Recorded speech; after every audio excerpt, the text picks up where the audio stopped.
जापानी कौम दुनिया की वो वाहिद कौम है जो वाकई बुढ़ापे को मात दे चुकी है।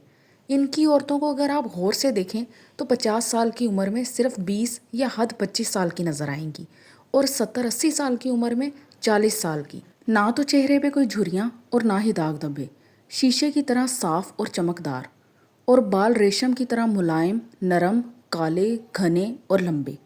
इनकी औरतों के जिस्म को आप देखें तो ऐसे लगेगा जैसे खुद तराशा गया है, बिल्कुल गुड़िया की तरह, ना तो कहीं से ज़्यादा और ना कहीं से कम। और अगर मैं आपको बताऊं कि इन तमाम चीज़ों का राज सिर्फ उनके खाने की आदतों में छुपा है। जैसे कि हम लोग हैं कि खाना खाते हुए या तो मोबाइल देख रहे हैं या फिर कोई और काम कर रहे हैं। जापानी लोग कॉन्शियस ईटिंग करते हैं। जिस वक्त उन्होंने खाना खाना है उस वक्त कोई और मूवमेंट नहीं करनी और ना ही मोबाइल देखना है, सिर्फ खाने पे फोकस। दूसरी चीज़, पोर्शंस में खाना। एक टाइम पे बहुत ज़्यादा पेट भर के नहीं खाना, यानी अगर आप रोटी खाने लगे हो नाश्ते में तो 2 पराठे खा लिए, साथ 2 अंडे खा लिए, नहीं।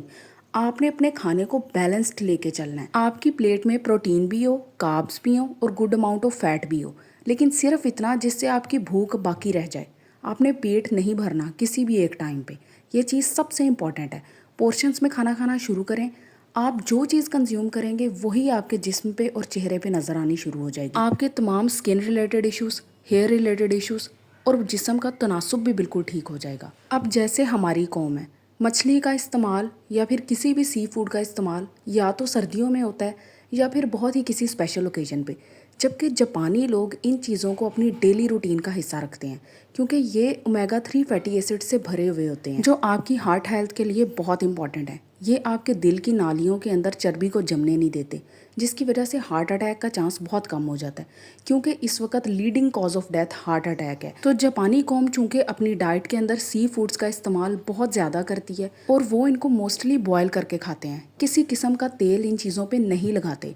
उनकी पहली कोशिश यही होती है कि उनके खाने के अंदर तेल की मिकदार कम से कम हो। यही वजह है कि उनके अंदर दिल की बीमारियां बहुत कम है, मोटापा तकरीबन ना होने के बराबर है। बहुत ही कम जापानी लोग आपको ऐसे नज़र आएंगे जो वाकई ही मोटे हों क्योंकि उनके कुकिंग मेथड्स बहुत ज़्यादा हेल्दी हैं। स्टीमिंग, बॉयलिंग, एयर फ्राइंग, जिसमें कम से कम तेल और घी का इस्तेमाल हो और चीज़ की ग़िज़ाइयत उतनी ही रहे जितनी पकने से पहले थी। साथ ही साथ उनकी डाइट के अंदर फ्रेश सैलड लाजमी एडिड होता है जो कि उनके पेट को भरा भरा फील करवाए और उसके अंदर कोई भी ऐसी कैलोरीज ना हो जो कि उनके लिए नुकसानदेह हो। फिर आता है एक बहुत ही बड़ा सीक्रेट, चॉपस्टिक्स ईटिंग। आपने देखा है कि जापानी लोग हमेशा खाना खाते हुए चॉपस्टिक्स का इस्तेमाल करते हैं।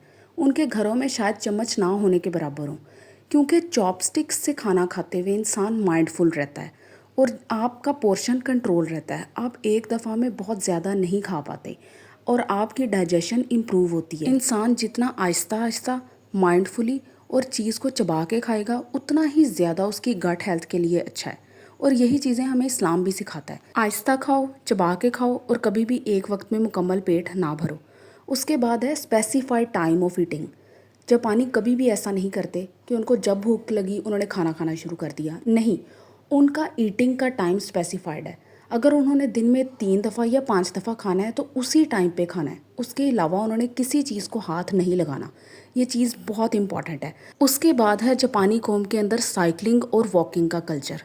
जितना ज़्यादा इंसान वॉक करता है उतना ही ज़्यादा उसकी मेंटल और फिजिकल हेल्थ इम्प्रूव्ड रहती है। जबकि हमारी कौम को देखा जाए तो उन्होंने अगर 2 कदम के फासले तक भी जाना है ना तो उनकी कोशिश होगी कि वो मोटरसाइकिल निकाल लें या फिर वो किसी और चीज़ पे बैठ के चले जाएं, लेकिन उनको अपने पैर ना हिलाने पड़ें।